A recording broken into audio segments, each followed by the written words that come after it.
வணக்கம் நேர்களே, வாழ்க வளமுடன்.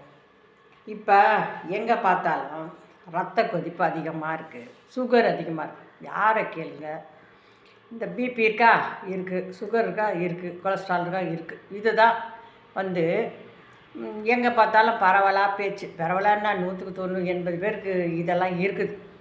இந்த பிபியை குறைக்கிறதுக்கு ஜனங்க சுகரை குறைக்கிறதுக்கும் கஷ்டப்படுறாங்க, பிபி குறையவும் கஷ்டப்படுறாங்க. இந்த பிபியை குறைக்கிறதுக்கு ஒரு எளிய டிப்ஸு சொல்கிறேன், அது கேளுங்க. ஏன்னா உங்களுக்கு ரொம்ப அதிகமாக பிபி ஆயிடுச்சுன்னு வச்சிங்களேன், தலை சுத்தம், வாந்தி வரா மாதிரி இருக்கும். இதுதான் அதனுடைய சிம்டம்ஸு.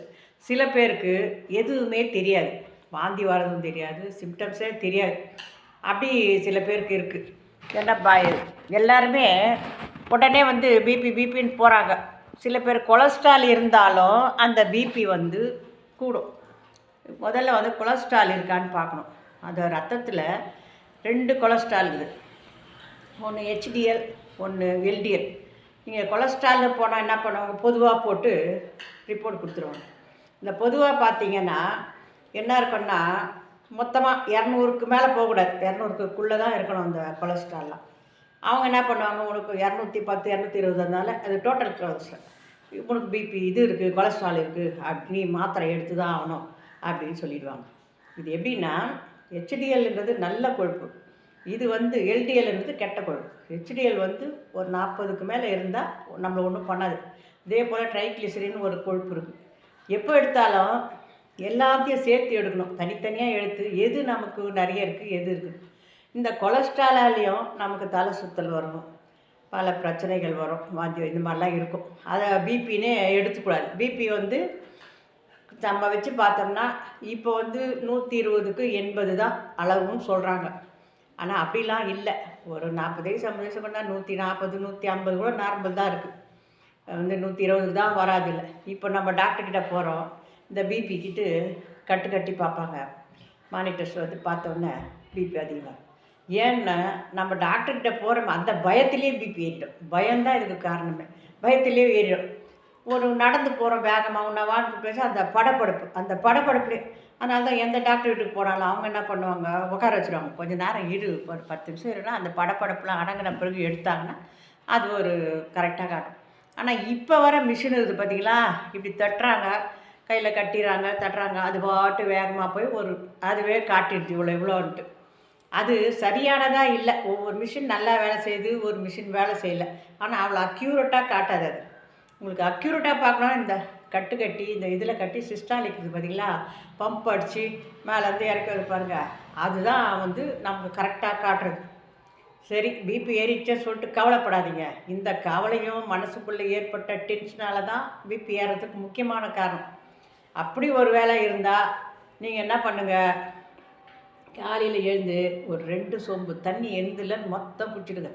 கடைன்னு குடிச்சிடுங்க. ஒரு சொம்பு தண்ணி வயிறு ஃபுல்லாக முட்டை குடிச்சிட்டு வெளியே எடுத்திங்கன்னா உங்களுக்கு அந்த பித்தம் ஏதாச்சும் இருந்ததுன்னா அது வந்துடும், தண்ணி உள்ளே கொண்டா வந்துடும். அது வெளியே வந்துச்சுன்னா உங்களுக்கு ஆட்டோமேட்டிக்காக அந்த இது குறையும். இப்படி இல்லையா, ஒரு சோடா ஒன்று வாங்கிக்கோங்க, லெமன் இருக்குதா அதை பிழிஞ்சிடுங்க, கொஞ்சம் சால்ட்டு போடுங்க, மிளகு பெப்பர் தூளுங்க கொஞ்சம் போடுங்க, போட்டு அந்த சோடாவை உடச்சி அதில் ஊற்றி அப்படியே கேஸோடு குடிச்சிடுங்க. ஒரு கொஞ்ச நேரத்தில் அந்த தெளியும். இதுவும் சில பேருக்கு ஒத்து வரலையா, டீத்தூள் டிக்காஷன் போடுங்க. தண்ணியில் கொஞ்சமாக டீத்தூள் போட்டு நல்லா கொதிக்கிட்டுன்னு சொல்லிட்டு அந்த வெறும் தண்ணியை வடிகட்டி அதில் ஒரு எலுமிச்சம்பழ சாறை பிழிஞ்சு சுகர் சேர்த்துக்கலாம், ஆட் பண்ணிக்கலாம். அதையும் சேர்த்து குடிச்சிங்கன்னா சரியாகும். உங்களுக்கு அந்த பிபி குறையும். ஒரு நாளைக்கு 2 வாட்டி கூட குடிக்கலாம், அது குறையும். மாதுளம்பழம் ஜூஸ் குடிக்கலாம் இருந்தால் அதுவும் கொஞ்சம் குறைய வாய்ப்பு தான். ஆரஞ்சு பழம், இந்த மாதிரி நீர்க்காயெல்லாம் சேர்த்துக்கலாம். சுரக்காய், பூசணிக்காய், எது நீர் உள்ள காய்கள்லாம் நம்ம சேர்த்துனா நல்லது.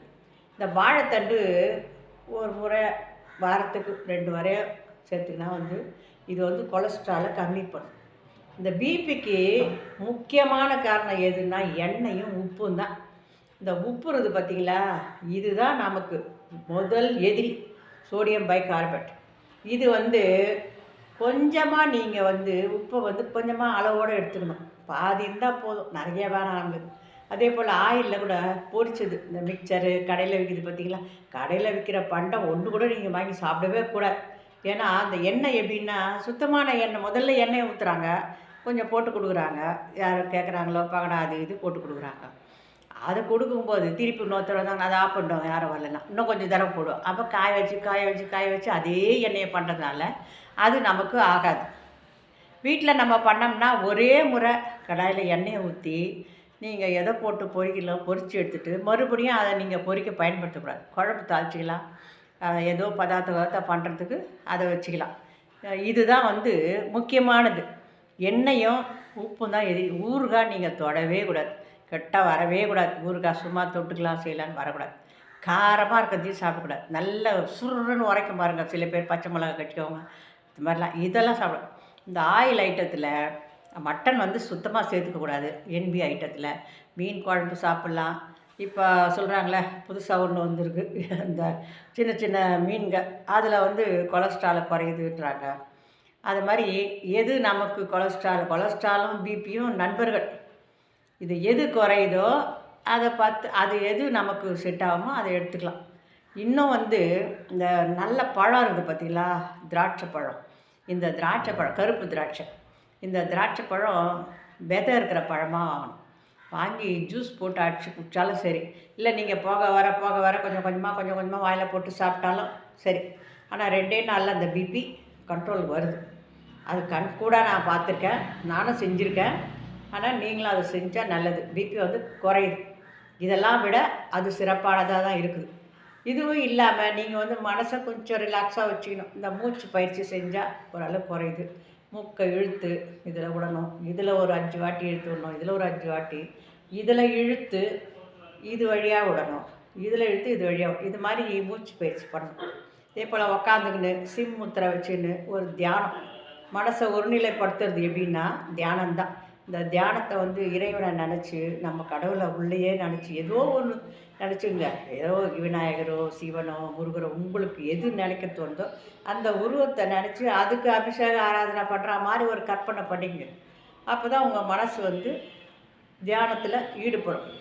வெளியில் 10 எண்ணங்கள் வரும். நீங்கள் அப்படி முதல் உட்காரிங்கன்னா அது வரும் 10 100 எண்ணம் கூட நிறையா வரும். அதெல்லாம் வந்து போயிடும். நம்ம பண்ண அது போயிட்டு இறை மேலே ஒரு நம்பிக்கை நமக்கு வரும்போது அது அப்படியே நிற்கும். அப்போ அந்த ரிலாக்ஸ் ஆகும், பிபி ரிலாக்ஸ் ஆகும். அப்படியே வாக்கிங் போயிட்டு வாங்க, ஒன்றும் இல்லை கடைக்கு எங்கன்னா போயிட்டு வாங்க. ஜனங்கிட்ட 4 பேர்கிட்ட நல்லா கலகலன்னு சிரித்து பழகுங்க, உங்களுக்கு அந்த பிபி இருக்க தெரியாது. இதுதான் பிபியை கண்ட்ரோல் பண்ணுறதுக்கான வழிகள். நமக்கு ஆயிடுச்சு. இந்த சங்குப்பூ இருக்குது பார்த்திங்களா, அதை கூட வந்து நிறைய கொடிங்களில் வரும்.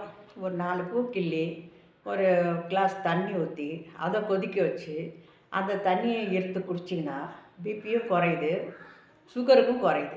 அதே போல் கொய்யா இலை கூட கொதிக்க வச்சு குடிக்கிறாங்க, அதுவும் வந்து இது 2த்தையுமே கண்ட்ரோல் பண்ணுது. மொத்தத்தில் பிபியை வந்து கண்ட்ரோல் பண்ணுறது எது அப்படின்னா எண்ணெய் ஊறுகாய் இதை தவிர்த்துட்டு நீங்கள் நீர் உள்ள காய் எவ்வளோ சாப்பிட்றீங்களோ அவ்வளவோ அந்த உடம்புல நமக்கு ஏற்கனவே இருக்கிற உப்பு சத்து நம்ம நீர் போக என்ன ஆகும், அந்த உப்பு வந்து பாதியாக மாறும். இவ்வளோ உப்பு இருக்குதுன்னா நம்ம தண்ணி ஊற்றி சட்னியிலோட தண்ணி ஊற்றி கலக்கிட்டோன்னு வச்சுக்கோங்க, உப்பு தெரியாது. உப்பாக இருக்கும், தண்ணியை ஊற்றிடுவோம். ஏதோ ஒன்று ரசத்துலேயோ குழம்புலையோ எது இருந்தாலும் தண்ணி ஊற்றிட்டோம்னா அந்த உப்புனோட தன்மை குறையிற மாதிரி நம்ம தண்ணி ஆகாரத்தை சாப்பிட நம்ம உடம்புல இருக்கிற அந்த உப்பு வந்து கரையும். அதே போல் கொலஸ்ட்ராலுக்கும் இதே தான், எண்ணெய் தான் முக்கியமாக உதவாது. அதனால் இந்த எண்ணெய் வந்து பார்த்திங்கன்னா எதுவுமே நல்ல எண்ணெய் இல்லை. ஏன்னா சூரியகாந்தி எண்ணெய் கொலஸ்ட்ராலை குறைக்கும்ன்றாங்க, பிபிக்கு நல்லது தான். எங்கே சூரியகாந்தி இருக்குது, கண்ணுக்கு தெரிஞ்ச வரைக்கும் எந்த ஊருக்கு போனாலும் எங்கேயும் சூரியகாந்தி செடியை பார்க்கல. அது எப்படி தான் எல்லாத்துலேயும் சூரியகாந்தி படம் போட்டு வருது. இருந்தாலும் வந்து நம்ம செக்கு எண்ணெயில் போய் கிட்ட இருந்து நம்ம செக்கு எண்ணெயை வாங்கியாந்து வச்சுன்னு சாப்பிட்டோமா ரொம்ப நல்லது உடம்புக்கு. இப்போ வந்து கலப்பட எண்ணெய் தான் எல்லாத்திலும், செக்கு எண்ணெய் தான் வாங்கி போய் ரீஃபைண்ட் ஆயில் சுத்திகரிப்பு நடக்குது. அது எப்படி நம்ம ஆடின்னு வந்த எண்ணெயை பாருங்கள், அப்படியே கசடாக இருக்கும், கலங்கலாக இருக்கும். அடியில் வந்து அப்படியே ஏடுலாம் படியும், கீழே வந்து அப்படியே கசண்டு நின்றுடும். தெளிய ஒரு டின்னில் ஆடி நீங்கள் எத்தாந்து வச்சுக்கோ, இல்லை ஒரு எதுலையோ ஒன்று ஆடி செக்கில் எடுத்து போய் கொடுத்து ஆடி எடுத்து வந்தீங்கன்னா அந்த எண்ணெய் வந்து குழம்பாத்தான் இருக்கும். தெளிய அது வந்து அடியில் அப்படியே படியும், கசடு படியும். எண்ணெய் வந்து கலராக இருக்கும். இப்போ வர எண்ணெய் எப்படி வருது? அதில் இருக்க கொழுப்பு சத்தெல்லாம் எடுத்துடுறாங்க முதல்ல. இது கொலஸ்ட்ரால் இல்லை, அது கொலஸ்ட்ரால் இல்லைன்னு போட்டாலும் அதில் கொலஸ்ட்ரால் இருக்குது. சும்மா 0% தான் போடுறாங்க, இருந்தாலும் அதில் இருக்குது. இந்த எண்ணெய் வந்து சுத்திகரிப்பு பண்ணி அதை கலரை மாற்றி அதுக்கு ஒரு வேதிப்பொருள்லாம் ஆட் பண்ணி ரசாயனத்தை போட்டு அதை ப்யூராக சும்மா வெள்ளையாக வருது. நம்ம செக்கான்னா வெள்ளையாவா வருது எண்ணெய்? கிடையாது. இது வந்து சுத்திகரிக்கப்பட்ட எண்ணெய். இந்த எண்ணெய்கள் வந்து பிபிக்காரங்களுக்கெல்லாம் வந்து ஆகாது தான். இந்த பாம் ஆயில் இதெல்லாம் வந்து சுத்தமான எண்ணெய். ஆக மொத்தம் நீங்கள் நல்லெண்ணெய் வாங்கி சாப்பிட்லாம். இல்லை இந்த கடலை இந்த எண்ணெய் வந்து செக்கில் போய் கேட்டு வாங்கி சாப்பிட்லாம். உடம்புக்கு நல்லது தான். அதனால் வந்து தொல்லை இல்லை. கொஞ்சம் கூடுமான வரையிலும் எழுந்து ஒரு எக்ஸசைஸ் பண்ணுங்கள். உங்களால் முடியலன்னா கூட சரி, ஏதோ ஒன்று போக வர ஏதோ ஒரு வேலை இழுத்து போட்டு நம்மளாம் இழுத்து போட்டுன்னு செய்யலாம். எக்ஸசைஸ்னால் ஒன்று நிற்கலாம், சும்மா இப்படியே காய் நீட்டி கால் நீட்டி இந்த மாதிரி பண்ணுறது தான். நைட்டில் தூங்கும்போது காலை தூக்கி வைங்க, ரத்த ஓட்டம் உள்ளுக்கு பரவும். அது மாதிரி சின்ன சின்ன எக்ஸசைஸ் உங்களால் முடிஞ்ச அளவுக்கு ஒரு சின்ன எக்ஸசைஸ் பண்ணுங்கள். இதெல்லாம் பண்ணிங்கன்னா உங்களுக்கு வந்து பிபி ஆட்டோமேட்டிக்காக குறைய ஆரம்பிக்கும். நீங்கள் மாத்திரை சாப்பிட்றவங்க மாத்திரை சாப்பிடுங்க, சாப்பிட்டுக்கிட்டே இதையும் பாருங்கள். இதை பார்த்து வழிமுறைப்படுத்திங்க. வாழ்க்கையில் நல்லாவே இருக்கலாம். நல்லது. நன்றி, வணக்கம். இது பிடிச்சிருந்தா லைக் பண்ணுங்கள், ஷேர் பண்ணுங்கள், சப்ஸ்கிரைபும் பண்ணுங்கள், கமெண்ட்லேயும் போடுங்க. நான் தெரிஞ்சுக்கிறேன். இன்னும் உங்களுக்கு ஏதாவது பதிவு வேணும்னாலும் என்கிட்ட கமெண்ட்டில் கேளுங்க. உங்களுக்கு நான் வந்து பதிவு போடுறேன். நன்றி, வணக்கம்.